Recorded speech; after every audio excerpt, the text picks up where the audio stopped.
Pak Imam ternyata pernah membeli tanah dari apresiasi penyuluh teladan katanya ya. Gini Mas Nur, kebetulan juga saya merasa bukan orang pintar ya, tapi mungkin hanya rezeki dari Allah. Saya pun mewakili dinas, diwawancarai, terus ada responden dan lain sebagainya.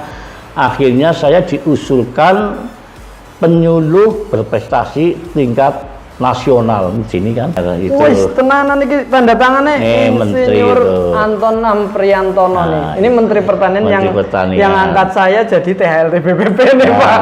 Itu tahun 2007. Itu saya ditransfer uang sejumlah 20 juta Mas Nur.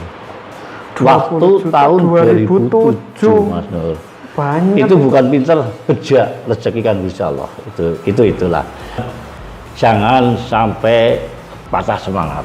Apapun yang sekarang menjadi kebijakan pemerintah itu semuanya baik. Jadi yang penting bersemangat, ikuti apa yang menjadi program, dan jangan sampai menyerah lah. Jangan sampai menyerah. Kita dengan contoh 1, 2 orang, 3 orang berhasil, liane yang tadinya nolak bisa ikut. Nah, itu salah satunya dulu kalau yang di bidang percengkehan lah. Percengkehan ya sama aja semua komoditas. Yang lain semua komoditas seperti padi, seperti apa ya kita sama dulu di Kali Putih. Selamat datang di panggung penyuluhan Siniar Penyuluh Pertanian Kebumen. Sahabat tani, sore hari ini tapi tetap semangat pagi ya Pak Imam ya. Semangat pagi sahabat tani. Di samping saya ada bapak-bapak yang gagah.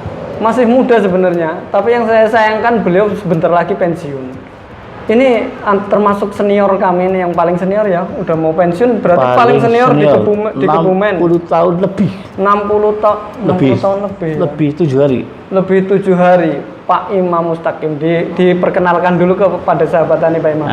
Sahabat tani yang berbahagia, nama saya Imam Mustaqim. Kebetulan saya sekarang menjadi koordinator Balai Penyuluhan Pertanian di Kecamatan Sempor, Kabupaten Kebumen. Kecamatan Sempor, Kabupaten Kebumen. Sempor itu yang terkenal waduknya ya Pak Imam ya? Waduknya juga tempe mendoanya Sahrini Suci Sotang.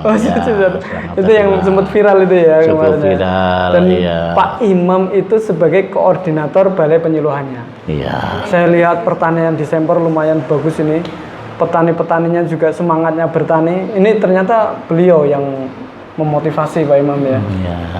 Ini cerita Pak Imam. Minta waktunya nggak apa-apa ya Pak Imam ya? Boleh. Kita ngobrol, boleh. berbagi ilmu, berbagi pengalaman kepada sahabat tani. Iya. Termasuk saya sebagai junior yang masih muda, tapi udah tua juga sih saya sebenarnya. Masih muda banget. Masih muda. Iya. Ini minta wejangannya sebelum Pak Imam purna besok ini. Purnanya kapan? 1 Desember tahun 2024. Ini tinggal menghitung hari sahabat tani. Jadi saya memang komitmen penyuluh-penyuluh yang hampir purna, terutama Pak Imam ini yang pernah menjadi teladan sahabat tani, harus memberikan nasihat kepada saya terutama dan kepada penyuluh-penyuluh seluruh dunia. Ini yang nonton dunia loh Pak Imam. Dunia. Ya, dunia maya maksudnya. Dunia maya. Ya, Pak Imam ngobrol sebentar. Ya. Dulu, ini kan mau purna. Dulu setelah sekolah lah. Sekolahnya dulu di mana Pak Imam? Saya sekolah terakhir hanya SLTA di Kutoarjo, Mas. Pertanian. STM Pertanian jurusan produksi. Oh, STM Kutoarjo ya. Banyak ternyata alumni Kutoarjo di sini ya. Di Kutoarjo kebetulan saya kan anak pertama dari 6 bersaudara. Barep lah ya. Waktu itu saya mau kuliah, orang tua saya tidak mampu sehingga saya hanya sekolah di pertanian. Kebetulan habis itu ada peluang untuk mendaftar sebagai penyuluh. Penyuluh STM langsung daftar jadi penyuluh kalau zaman dulu ya. Dulu pusat, masih kita ikut pusat. Langsung kementerian. Dulu daftarnya. Namanya bukan kementerian, apa departemen. Iya, departemen pertanian. Daftarnya saya di Semarang di Taru Budaya. Kebetulan dulu ada kesempatan untuk honor pusat. Honor dulu dengan honor sekarang beda, Mas. Kalau honor dulu begitu nanti SK honor habis tidak dilanjutkan, diangkat menjadi CPNS. Itu komitmen pusat. Oh, penak ya? Alhamdulillah, saya dulu masih seperti itu. Cuman ya memang pendaftarnya dari 5.889 yang diterima 244. Ya memang bukan pinter, beja. Saya beja. Pilihan itu lah ya. Beja lah. Pilihan Tuhan yang benar. Pilihan Tuhan yang benar. Alhamdulillah, saya jadi penyuluh. Kebetulan pas penempatan saya ditempatkan di Kabupaten Kebumen. Itu emang penempatannya sesuai kabupatennya waktu itu, Pak? Tidak, ada Kebumen di Rembang ada. Wow. Iya. Cuman Ben kudu siap gitu ya, Pak? Siap. Di dan wilayah pertama dilalah Pak Imam di kabupatennya sendiri. Kebumen. Terus di Kebumen saya menghadap ke waktu itu Dinas Pertanian Kepala Dinas, diberi surat, saya ditempatkan tahun 84 di Kecamatan Alian. Wah, BPP saya ini sahabatannya. Di Kecamatan Alian. Alian dulu saya megangnya 2 desa. 2 desa. Desa mana? Kebetulan Desa Kaliputih dan Kebapangan. Oh. Dulu Kebapangan masih ke Kecamatan Alian. Sekarang udah masuk Poncowarno itu, Pak. Poncowarno. Terus saya di sana sempat hampir menjelang 4 tahun lah. 4 tahun di sana. Iya, terus berarti saya ladangnya tamat SMA masih seger itu ya, masih seger, masih ya? 20 tahun kurang, Mas. 20 tahun kurang. Udah kerja di puncak Gunung Kaliputih. Jalannya masih bukan jalan yang seperti sekarang. Jalannya masih masih merah. Saya dulu sudah ganteng, Mas, sudah pakai sudah ganteng dari pakai GL sudah. Genjot langsung. Bukan, GL 100 saya. GL 100 sudah pakai GL. Iya, pakai GL Judowasa saya dulu merah. Saya kerja sudah pakai GL. Berarti jadi idola para desa di sana kalau sepak bola akeh sing pada nonton, orang tua, bocah, ngerti ini penyuluh itu ya sudah pegawai negeri lah. Istilahnya banyak yang nonton. Masih horor dulu. Pakaiannya masih yang kayak polisi itu loh, coklat sama coklat itu. Ya menyenangkan bagi saya, pekerjaan itu saya anggap menyenangkan, walaupun di sana kita kolaborasi dengan petani, kadang-kadang dengan pemuda, ikut poli, ikut bal-bal, semuanya kita ikut karena dulu penyuluh itu harus tempat tinggal di lokasi wilayahnya. Kerja. Padahal Pak Imam rumahnya di Kecamatan Sempor, Selakerto, tapi kerjanya itu sekitar 1 jam perjalanan. Iya. Saya tadi dari Alian juga 1 jam itu. Iya. Makanya harus ngekos di situ. Harus ngekos. Saya kebetulan di sana di tempatnya Pak Tarik dulu, Pak Tarik Ngadiono. Waktu itu Pak Ngadiono juga punya anak Ayu, cewek. Ya. Tapi belum jodoh. Belum. Dulu saya karpe sih. Karena udah punya saya belum punya, sana mandat punya, gitu. Tapi terus karpe kalau di sana saya belum memutuskan untuk itu. Terus saya di sana ya bekerja sesuai dengan arah dulu. Kalau dulu kan bekerja banyak jalannya, Mas. Banyak di lapangannya ya? Banyak di lapangannya, administrasi dulu belum. Masih sekarang malah banyak administrasi. Sekarang malah kita habis di administrasi. Lapangannya yang kalah. Kalah. Dan dulu sistemnya latihan, kunjungan. Masih ada training di BPP setiap minggu. Hari Sabtu saya kelingan. Sabtu masih pakai pagam yang hansip itu. Kalau mau berangkat itu pakai JL. Apanya itu banyak dikorek-korek, Mas, kena belet. Kadang-kadang sampai tidak jalan. Saya sudah bekerja, pertama sudah pakai motor saya. Alhamdulillah sekolah itu dengan motor dulu. Ya alhamdulillah masih bisa berjalan ke sana, tapi memang lokasinya dulu jalannya enggak seperti sekarang. Juga masih terjal, wilayah Kaliputih itu wilayah saya sekarang, Pak Imam. Cuman kan sekarang udah halus, sudah aspal. Kalau dulu saya juga nggak bisa bayangkan kalau belum aspal jalannya seterjal gini. Pak Imam kerjanya kayak gimana? Pasti penyuluh-penyuluh dulu itu memang daya uji lapangannya itu nggak diragukan karena memang seperti itu ya Pak Imam. Dulu dari Putih ke Kaliputih ke Kebapangan tidak bisa naik motor, jalan lewat hutan yang banyak keteknya itu. Masih kemarin masih saya jalan. habis dari sana turun ke Bapak lewat Kaliputih. Masuknya nanti ke Watu Gede, terus Kali Banteng, Pak Ijo, saya tahu semua. Aduh, ini klub ini senior saya, berarti ini wilayahnya saya yang penerusnya kebetulan Mas Nur Hadi yang masih milenial sekali. Milenial. Saya nggak milenial, udah mantan kolonial ini Pak Imam. Saya hampir 3 tahun, kebetulan saya dipindahkan ke Sadang. Oh, pindah ke Sadang. Sadang juga di Sadang yang paling ujung utara. Lebih hutan lagi. Lebih hutan lagi di Sadang Kulon. Sadang Kulon kan, Sadang Kulon, Sadang Wetan, Kedunggung. Sudah. Wilayahnya. Oh, iya. Kedunggung, kono bukan negara sudah lagi, Kedunggung ya? Masih. Sananya Kedunggung. Iya, sudah Banjarnegara. Kan Sini Cangkring, ada Cangkring, ada Wonosari, ada Sebara. Kalau yang sini ada Pucangan, Ngidul sampai Widoro dan sampai Karangsambung. Dulu masih kecamatannya Karangsambung, masih belum satu kecamatan, belum ada. Nah, sekarang kedepannya Sadang Kulon jadi kecamatan. Saya tidak lama di situ, hampir setahun lah. Saya dipindahkan ke Sempor. Oh, akhir 88 saya ke Sempor. Saya nikah tahun 89 awal, bulan Februari saya nikah. Karena dapat gadis mana itu Pak? Dapat gadis sekitar kecamatan Sempor saja, tapi iya. asli sini. Ibu Surabaya, bapaknya Cilacap Sugian. Itu berarti nikah udah bertempat tinggal di sini. Di sini. Iya, di dekat Sempor. Rumah ya. Iya. Berarti sudah pulang ke rumah. Sudah pulang ke rumah. Nggak ngontrak lagi iya, di tempat Pak Carik wilayahnya. Saya cita-citanya memang gelem nikah nek dipindah Ngulon. Kebetulan dulu UP-nya Bu Sriati dipindah beneran. Iya, dipindah beneran. Jadi saya kalau udah dipindah harus nikah. Iya, gitu. saya nikah. Kebetulan sampai sekarang istri cuma 1 Mas. Iya, alhamdulillah. Alhamdulillah. Sampai sekarang jadi penyuluh ya saya merasa senang lah. Walaupun secara ekonomi tidak sugih, tapi kan senang gitu loh. Senang beban ya. Harus bahagia hidup itu. Harus bahagia. Alhamdulillah. Selama jadi penyuluh berarti ini Pak Imam merasa ini jalan hidup. Nun sewu ini jalan hidup sebagai penyuluh emang pilihan atau wis apa anane dilakoni kayak gitu? Ya, kalau dulu sih saya memang sebenarnya dari sekolah SMP saya belum mau jadi terjun ke pertanian.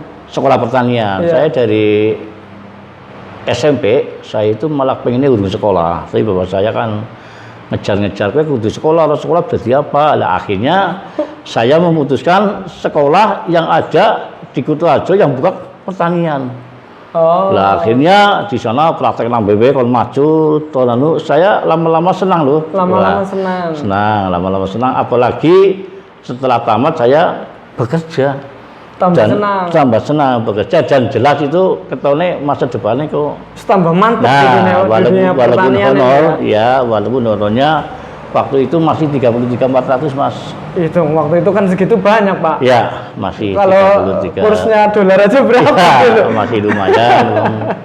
Dulu masih harga tanah juga 200.000 masih dapat sih, nenggonku masih dapat tanah. Ini dengar Pak Imam ngomong-ngomong jual beli tanah itu. Pak Imam ternyata pernah membeli tanah dari apresiasi penyuluh teladan katanya. Gini Mas Nur. Kebetulan juga saya merasa bukan orang pintar ya, tapi mungkin hanya rezeki dari Allah. Saya bekerja. Saya tahun 2007 saya kan istilahnya ditunjuk apa dipilih ya, dari dulu kan masih dari dinas terus yang jabatan nasional ada Mas Slamet almarhum, ada Mas Paryoto. Nah itu saya kon mewakili dinas, diwawancarai terus ada responden dan lain sebagainya. Akhirnya saya diusulkan penyuluh berprestasi tingkat nasional di sini kan. Ini ada ini. Terbuka aja ya, bukan pamer ya. Lihat ini. Bukan pamer. Jadi saya. Bukan pamer. Bukan hanya omon-omon ya. Nih, saya bukan pamer itu. Wis tenanan iki tanda tangannya Insinyur Anton Ampriantono nih. Ini Menteri Pertanian yang angkat saya jadi THLT BPP nih Pak. Itu tahun 2007. Dan itu tidak sekedar saya dapat ini Mas Nur. Tidak cuma lembaran ini toh yang ditandai Pak Menteri. Dapat apa aja Pak Imam? Saya yang jelas saya waktu itu buah keling, suruh buah keling. Saya kelingan itu yang ngabani Mbak Rina yang pensiun kemarin. Pensiun kemarin itu. Ya itu ya dapat lah. Saya siapa tahu bentuk apa itu alhamdulillah. Dikasih apresiasi dalam bentuk rupiah juga.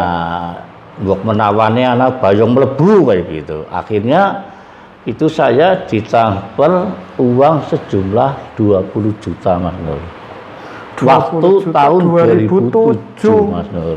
Banyak. Itu bukan pinter, bejak rezeki kan Gusti Allah. Itulah. Tapi ya tetap pinter Pak Imam. Nah, orang pinter ya nggak didaftarkan sama dinas sebagai penyuluh teladan. Orang pinter waktu itu kebetulan. Nah terus saya dari hadiah itu sangat bermanfaat sampai sekarang saya bisa membeli tanah yang di belakang rumah itu. Bisa 8 ubin masih harganya sekitar 10 juta Mas Nur. Ya selain free lah gimana itu masih ada. Yang separuh buat syukuran teman-teman. Ada lah pokoknya. Yang separuh ada tinggalannya. Ya. Jadi menjadi penyuluh ini benar-benar berkah ya. Alhamdulillah. Bukan hanya honor apa horor tadi namanya? Itu saya sudah pegawai negeri Pak. Oh malah udah pegawai negeri ya? Udah pegawai negeri, bukan hanya gaji pegawai tapi ada apresiasi yang lain yang saat ini masih turah menjadi berkahnya. Alhamdulillah, saya kan ini dari prestasi ini ya. Iya, pokoknya ini tingkat nasional ini Pak. Nah itu namanya PPL Teladan itu dari sebagai penyuluh pertanian berprestasi dan ini yang memberi apresiasi adalah Dr. Insinyur Anton Apriantono. Ini Menteri Pertanian awal yang tahun 2007 itu ada perekrutmen THL-TBP angkatan 1. Iya, saya masuknya angkatan 3 2009. Betul. Baru masuk. Saya kan masuk tahun 84 masih honor, saya diangkat tahun 87 CPNS. 89 saya sudah PNS Mas Nur. Ini berarti saya sudah bekerja, sudah pegawai negeri. Artinya apa yang menjadi penilaian yang waktu itu pihak menilai Pak Imam menjadi berprestasi itu benar-benar adalah hasil kinerja yang selama berbelasan puluhan tahun, bahkan itu kan ke 2007. Bukan hanya reka-reka angka wis Pak Imam baik kayak gitu. Menurut saya kayak gitu tetap Pak Imam. Bukan hanya keberuntungan tapi memang hasil apa yang menjadi kinerja Pak Imam. Iya, waktu itu saya memang ditunjuk gitu. Terus saya rahasianya nopo Pak Imam? Ben marai dari prestasi KB. Saya dulu itu memang tidak ngimpi dapat seperti itu Mas Nur. Saya intinya karena saya juga bekerja di dinas dan saya ditunjuk, saya bertanggung jawab. Nah dulu memang selain kita diwawancarai dari orang-orang dinas, kita itu ke desa itu ada responden, istilahnya pelayanan seperti apa, terus itu kan ada menjawab sendiri, ada kuesionernya. Akhirnya dikumpulkan, setelah dikumpulkan itu direkap oleh dinas, terus mungkin ditayangkan provinsi lulus langsung ke pusat, akhirnya saya dapat seperti itu. Ini diundang ke pusat berarti Pak Imam atau? Dulu saya tidak langsung masuk sini. Langsung masuk ke lewat dinas rekeningnya langsung masuk sini. Artinya kan berarti saya nggak salah nih belajar sama Pak Imam, karena Pak Imam adalah penyuluh berprestasi setingkat nasional. Nih pesan-pesan buat kami Pak Imam sebagai penyuluh ben berprestasi, minimal prestasi di wilayah kerjanya. Itu cara pendekatannya kepada petani. Tadi kan sampai petani ngisi kuesioner kan nggak mungkin dipaksa suruh bagus. Pasti apa adanya diisi dan hasilnya nyata menjadi hasil yang bagus. Itu pendekatannya gimana Pak? Saya berpesan kepada para penyuluh yang sekarang, apalagi penyuluh sekarang kan saya tahu persis terampil dalam segala bidang dan rata-rata pendidikannya sudah S1, bahkan ada yang S2. Secara berbicara sangat menguasai, secara IT sangat mantap dan mantul lah. Itu saya percaya, seperti teman-teman saya itu ada Mas Bambang, ada Mbak Endang, Mas Woko, Bu Kutiana. Saya itu sangat senang sekali punya teman-teman kerja yang sangat kompak dan ternyata memang berbicara di Desa Pinter, IT-nya sangat menguasai. Saya hanya berpesan ke depan sebelum saya pensiun saya kan hanya sekarang tanggal berapa Mas? 20. Sekarang tanggal 20. Saya kurang 10 hari lagi. Saya berpesan jangan sampai patah semangat.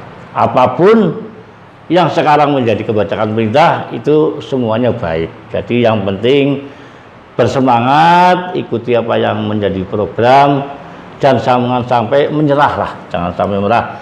Rezeki tidak akan keliru diberikan kepada seorang yang memang istilahnya bersemangat.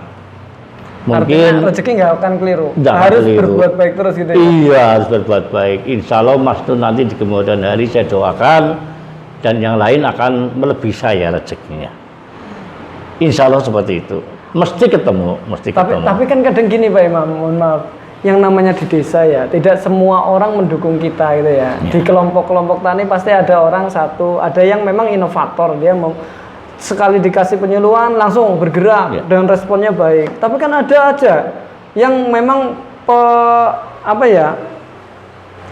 penolak teknologi, ada yang mengesampingkan, ada yang meremehkan, bahkan ada mungkin yang tanda kutip merendahkan apa yang kita sampaikan, bahkan merendahkan kita, menganggap kita tidak bekerja macam-macam kan ada. Itu ngadapin kayak gitu selama ini kayak gimana Pak Imam? Ada nggak kayak gitu? Ya pentingnya sebagai seorang penyuluh ya, kita memang menghadapi petani, kita harus punya komitmen, satu, bersabar.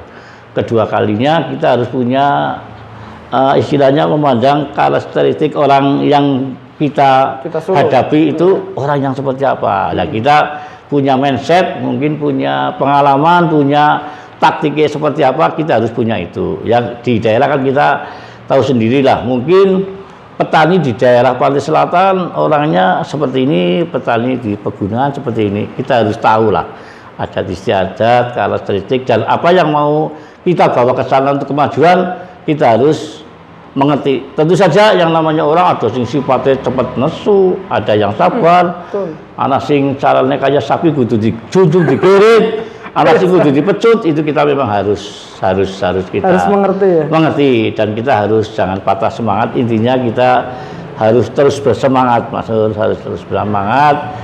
Dan saya sudah mengalami lah di Alian, di Sadang yang namanya orang bakal bisa, sudah biasa seperti itu. Yang mencemooh, gitu yang sing alam-alam yang bilang-bilang, tapi yang ada aja. Iya, yang alam-alam, terutama ngasih anak cewek, gue seneng banget alam-alam ya, pengalaman yang Mbak Endang ya. Tapi itu kan ya namanya orang kan ya macam-macam pada intinya. Kita dulu waktu bekerja intinya kita masih belum mikir macam-macam, semangat. Dulu kita juga belum terlalu banyak tuntutan yang bersifat administrasi. Jadi dulu kita belum. Kita fokus di lapangan di lapangan, training, melaporkan. Kalau untuk istilahnya pendataan khusus seperti sekarang, sedek senyet belum. Makanya sedek senyet iki apa iki? Siki dijaluk, siki mlebu. Nah itu untung orang-orang sekarang, penyuluh sekarang sudah SDM-nya tinggi, pendidikannya, IT-nya tinggi, ijazahnya S1 minimal, SS-an lah. Ya S2, ya alhamdulillah. Untuk sekarang ke depan di Dinas Pertanian Kabupaten Kebumen saya kira personilnya sudah sangat pintar, sangat mumpuni, SDM-nya sangat tinggi. Kalau seperti saya kan ya orang pas-pasan lah. Tapi tetap gini Pak Iman, mohon maaf. Sebenarnya SDM data administratif, ada akademis itu kan tidak menjamin. Ya, orang berijazah itu tidak menjamin pintar sebenarnya. Tapi hanya legalitas. Hanya legalitas itu loh. Apalagi tidak menjamin bisa mengambil hati masyarakat. So S apapun yang tadi disebutkan Pak Iman, mbok S3, S4, profesor itu belum tentu tuh kita taruh di desa punya WKPP wilayah kerja penyuluh pertanian kemudian bisa merubah mindset petani itu loh. Kalau Pak Imam ini terbukti itu loh. Di Alian sendiri ada kemajuan-kemajuan, ada jejak bukan jejak digital, jejak lapangan malah. Jadi kesadaran mereka tentang pertanian itu hasil binaannya Pak Imam. Saya merasakan itu Pak Imam. Alhamdulillah. Dan itu saran buat kita loh yang muda-muda yang nggak tahu apa-apa tentang lapangan, sekarang cuman bisanya ngetik data, itu anak kecil lebih bisa kalau kayak gitu Pak Imam. Tapi kan untuk sampai mengambil hati masyarakat, sampai mengambil pola mindsetnya orang menjadi dari cara tanam kayak gini menjadi cara tanam kayak gini, ada trik khusus nggak Pak Imam yang bisa dibocorkan untuk kita untuk tinggalan itu? Itu pentingnya sebagai seorang penyuluh. Memang SDM, ijazah itu penting karena Indonesia masih mengakui bahwa ijazah secara administrasinya itu masih mengakui. Tapi kalau kita berbicara di Jepang itu kan kita yang dibutuhkan skillnya. Tetap kita yang namanya penyuluh harusnya memang punya trik khusus atau skill selain kita punya SDM yang tinggi, ijazah itu punya trik khusus. Contoh saja dulu waktu saya di Watu Gede itu daerah Kali Putih, Alian yang hampir ke Sendang itu kan, hampir ya, ke Wadas Lintang. Wadas Lintang Sendang. Saya dulu punya petani yang namanya Pak Kaji, kalau nggak salah Pak Kaji Karim. Itu orangnya memang sangat inovatif. Kalau diberi masukan mau, dan dia memang punya duit, manut. Contoh dulu memang sana kan yang ditonjolkan tanaman cengkeh, Mas. Iya. Ya, tanaman cengkeh sama wit cengkeh itu dulu sana itu kayak wit beringin, Mas, rimbunnya, Mas. Cengkeh ora kayak siki ngelajir dulu, tapi bener-bener kayak samping gitu ya. Kayak wit beringin dulu. Kalau wit cengkeh dulu pas buah itu ditebasi zaman dulu itu sudah mahal banget. Sampai gampangannya 1,5 juta nyawani nebas itu zaman dulu. Wong sampai di sana itu gampangannya wong mangan daging ayam itu kayak seperti itu lah, anak wisuh gitu. Itu betul. Itu memang ada trik khusus karena banyaknya uang dari cengkeh. Banyaknya uang dari cengkeh. Waktu itu benar, saya itu nggak ngomong tuh, Bos. Bisa ditanyakan waktu tahun 86 87 lah. Iya, Karena itu mahal, lagi makmur-makmurnya dan lagi buahnya lagi bagus-bagusnya. Contoh dulu kan memang cengkeh waktu belum itu kan belum di rumah, kita memberikan Pak, tolong cengkeh jenengan nanti kalau menjelang musim hujan dipupuk dengan organik, ditambah ini pakai ini, dia manut. Ya itu contoh soal lah saya.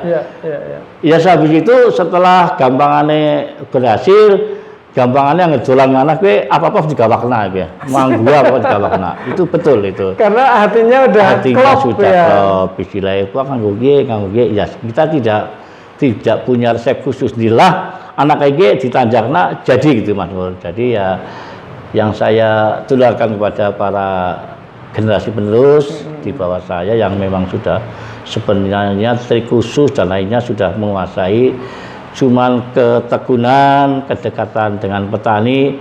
Mungkin kita punya ide-ide yang memang sana belum punya, kita berikan. Kalau nanti sudah berhasil, mesti liyane pada manut. Artinya berarti saya nangkap tuh, triknya berarti kita masuk kepada petani yang memang sudah mau menerima kita dulu. Iya. Jadi yang menolak, yang melawan, yang menghina apa yang kita sampaikan tinggalkan. Kita tinggal dulu. Sementara kita tinggalkan, kita buktikan lewat orang yang mau itu. Iya, gitu ya. Mau itu. Jadi nggak usah berpikiran buruk kepada orang yang nggak setuju. Nggak usah. Biarkan saja. Kita fokus ke yang mau gitu ya. Kayak yang mau. Dan pada intinya kita dengan contoh 1, 2 orang, 3 orang berhasil, liane yang tadinya nolak bisa ikut. Itu salah satunya dulu kalau yang di bidang percengkehan lah. Percengkehan ya sama aja semua komoditas. Yang lain semua komoditas seperti padi, seperti apa ya. Kita sama dulu di Kali Putih, di bawah tanaman cengkeh dan lain sebagainya kan masih kosong dekat sungai. Saya dengan Pak Calik dulu, Pak Calik kan orangnya tua tapi bagus dan manut. Pak sebari kacang, Pak, akhirnya kacang yang malu jadi bagus, tetangganya niru, yang lainnya meniru. Itu salah satunya pendekatan. Dan kita memang harus benar-benar, waktu itu saya masih sergap banget, Mas Nur, ngasih. Sekarang wis sergap kok. Sekarang sih wis kendo. Karena saya dulu bayangannya kalau rapat paling sergap Pak Imam dulu.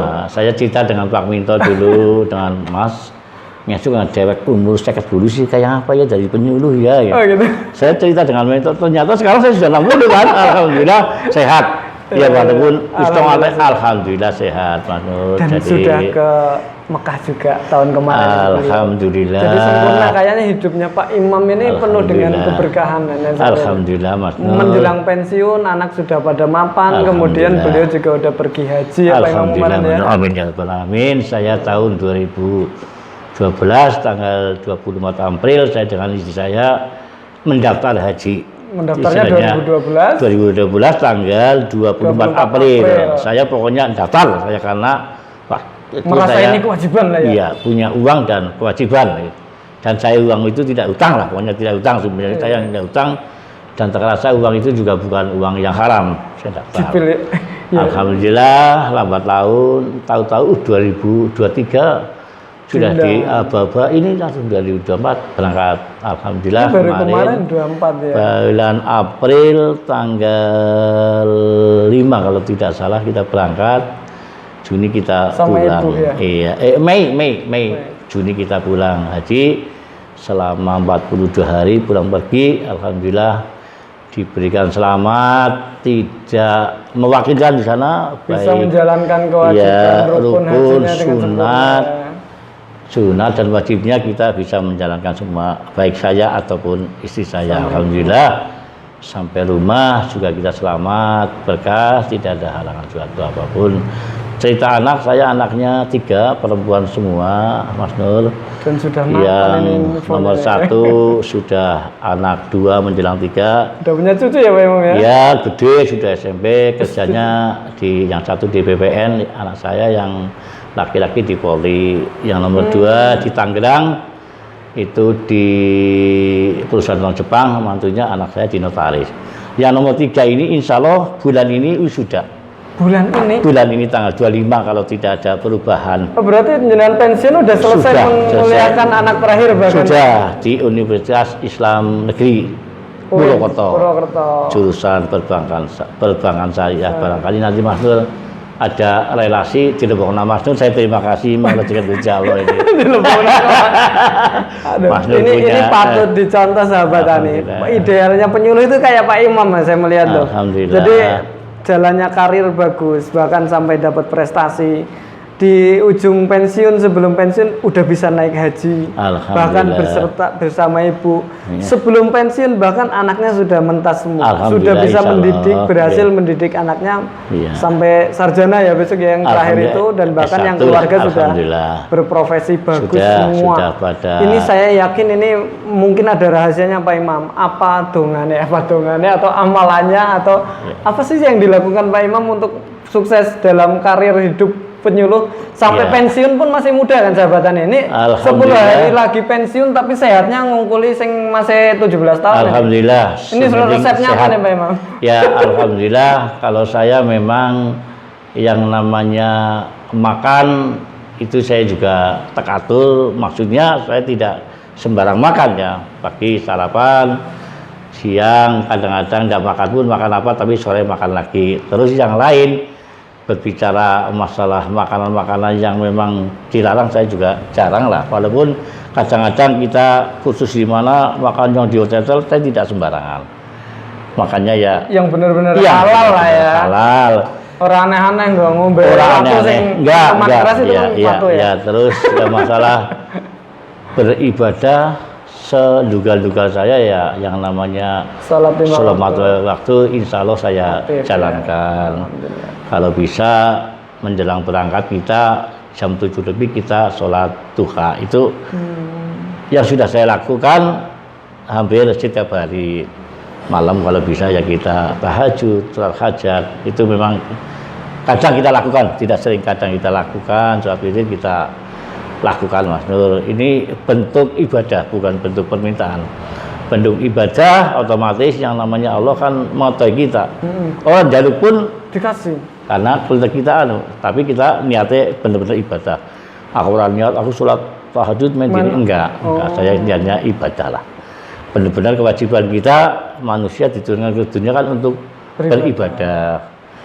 Berusaha ya berusaha, karena kita di dunia ya berusaha, tapi kita minta rezeki yang halal, minta rezeki yang diridhoi Allah. Dan nanti kalau punya anak juga anak-anak yang benar, mestinya anak yang soleh dan soleha yang selalu mendoakan orang tua, kan seperti itu. Ya saya katanya sudah paling tua ya, saya itu yang saya pengen tahu Pak Imam, ingin menyampaikanlah kepada karena berarti mungkin ya Pak Imam, harta kita yang diperoleh dengan benar dan dengan tidak benar itu kalau dikonsumsi oleh kita, oleh keluarga itu ngaruh berarti ya? Sangat berpengaruh Mas, sangat berpengaruh. Jangan sampai membawa harta haram, harta nggak benar untuk keluarga deh. Iya, sangat berpengaruh. Saya dengan teman-teman rekan-rekan BPP, saya menerapkan untuk sama-sama terbuka lah, apapun terbuka.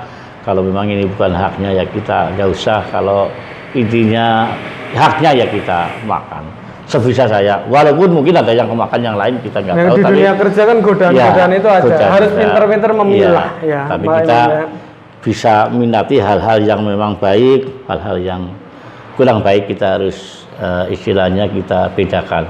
Apalagi saya di Sempol sangat bersyukur punya teman Bu Ustazah Nana ini yang selalu menasehati setiap hari memejangi saya. Kadang saya padu juga dalam gitu. padu. Tapi dalam padu itu saya dalam hal-hal yang benar ya Bu Nana ya. Kita tidak pernah istilahnya saya sentimen dengan Bu Nana, saya tidak. Enggak. Bu Nana juga istilah dengan saya tidak pernah marah lah. Enggak. Dan yang lain Mas Bambang, Mbak Endang, Mas Roko hanya semacam kalau ngomong ya balik guyon ya, karena untuk kekompakan dan kemajuan kita bersama Mas Nur. Alhamdulillah saya sampai pensiun ya kayaknya dirasani ya dirasani elek banget ya Bu Nana ya. Ya alhamdulillah, insya Allah saya tidak, saya juga apapun terbuka lah. Saya pun terbuka baik yang lain, baik pekerjaan. Yang orang bisa ini Bu Nana niatnya orang tak ngomong Demolsari, tapi kan ada pekerjaan Mas Bambang yang ke Polsek, Bu Nana yang kebutuhan saya dengan Mbak Endang. Jadi seperti itu Mas Nur. Yang penting saya hanya berpesan kepada generasi penerus, istilahnya jangan pernah patah semangat. Apapun yang menjadi kebijakan, karena kebijakan itu memang saya kira benar.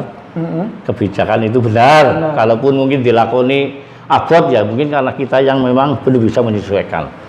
Itu bagi saya seperti itulah. Saya mungkin di kantor juga termasuk orang yang tidak bisa benar, tapi saya berusaha kalau memang saya salah ya saya menang, tapi kalau memang saya benar kadang-kadang yang ngomong itu biasalah. Ada pro kontra, hal yang biasa, tapi saya tidak pernah menganggap suatu kebijakan itu atau teman saya jadi dendam, tidak.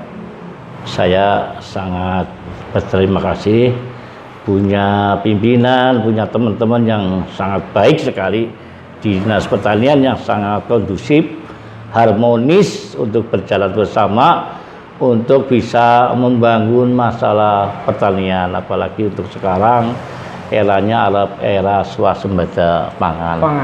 84 saya masuk juga dulu sudah swasembada pangan, kesini mandan beliau sekarang mau swasembada pangan lagi. Ada satu lagi Mas Nur, itu yang tahun 2019 pun saya pernah jadi pendamping LDPM. Ya, Lembaga Diskusi Pangan Masyarakat Citarum, Kabupaten Sidomakmur. 2019 saya pendamping provinsi menjadi juara 2. Alhamdulillah. Prestasinya bukan hanya ini ya? Ya, dapat uang 4 juta. Alhamdulillah. Ya alhamdulillah lah. Itu dapat, itu orang usah dicengna lah. Oh ada, tapi ini namanya nggak usah dicengkel lah.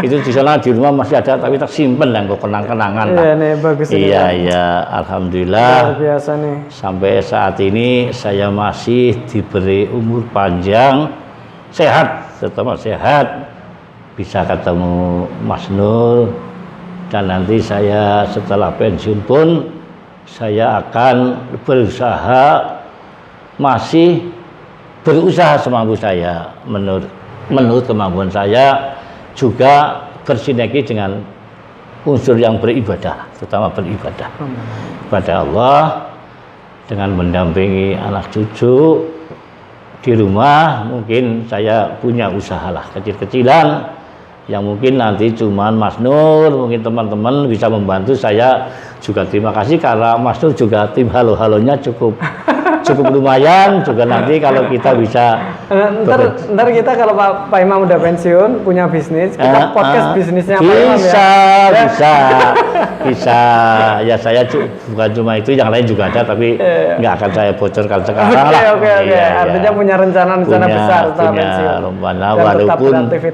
Walaupun kecil-kecilan dan modalnya kecil, tapi ya insya Allah berjalan lah. Karena saya sudah berjalan. Oke, ini matur nuwun sangat Pak Imam. Terima kasih banyak. Ternyata banyak hal yang sebenarnya masih banyak ini yang pengen tak tanyain, karena mungkin udah sore ini udah setengah jam, nggak kerasa kayaknya nih saya ngobrol nih. Sudah setengah jam Mas. Udah setengah jam nggak kerasa nih kayaknya ngobrol ini. Karena memang saking asiknya dan ilmu beliau itu belum habis kalau saya korek sahabat Tani. Karena memang bagaimanapun yang namanya senior itu pengalamannya saya yakin pasti lebih banyak daripada kita yang masih aktif. Kita yang masih baru kemarin sore jadi penyuluh. Jadi jangan gaya-gayaan yang muda, yang tua walaupun mungkin ada sisi kelemahan di IT macam-macam, tapi beliau itu punya kelebihan yang sangat luar biasa yang harus dihormati, yang harus diambil, benar-benar harus dipilih. Apa ilmunya jangan sampai tidak terwariskan oleh kami, Pak.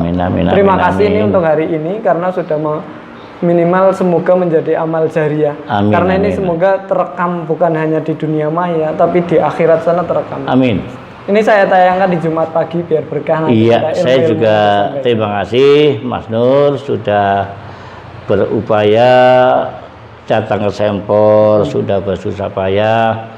Saya terima kasih, mudah-mudahan yang saya sampaikan itu bisa bermanfaat. Amin, amin, amin. Semoga. Dan benar bisa, kalau yang baik silakan diambil, kalau yang tidak baik yang saya sampaikan buang jauh-jauh. Intinya yang saya sampaikan, saya berusaha menyampaikan sebenar mungkin, saya menyampaikan apa adanya, mudah-mudahan bisa menjadi motivasi para generasi penerus kita yang masih ada di Setapang yang mungkin orangnya sangat pintar-pintar dan sangat potensi, karena saya percaya dari berbicara SDM pendidikan itu S-nya sudah S Anis banget lah. Demikian, mohon maaf atas segala kekurangan saya dan terima kasih atas kedatangannya, mudah-mudahan bermanfaat bagi semuanya. Amin ya rabbal alamin. Kayaknya udah disampaikan semua. Sementara ini kapan-kapan kita podcast lagi di rumah beliau. Amin. Tapi jangan menutup ini ya Pak, kekeluargaan kepada penyuluh ya. Kalau ada apa-apa kami dikabari. Kalau sangat terbuka saya Mas. Tetap silaturahmi sebagai. Amin. Nanti ada rencana. Walaupun purna tetap orang pertanian harusnya Pak. Orang pertanian. Tetap saya orang pertanian itu. Masih punya tanaman di belakang rumah, depan rumah masih. Kalau masih di foto masih bagus. Kapan-kapan kita ke sana. Iya, boleh. Ngabari tak sebenarnya pitik lah insya Allah. Ya. Iya, alhamdulillah. Ya. Oke, matur nuwun Pak Imam, kita closing dulu nggih. Bentar tak closing dulu. Petani Indonesia berjaya, sejahtera dan bahagia. Penyuluh pertanian Kebumen, aktif, kreatif, inovatif. Oke, saya Nur Hadi Mustafa undur diri. Matur nuwun Pak Imam. Assalamualaikum. Waalaikumsalam warahmatullahi wabarakatuh. Terima kasih. Terima kasih.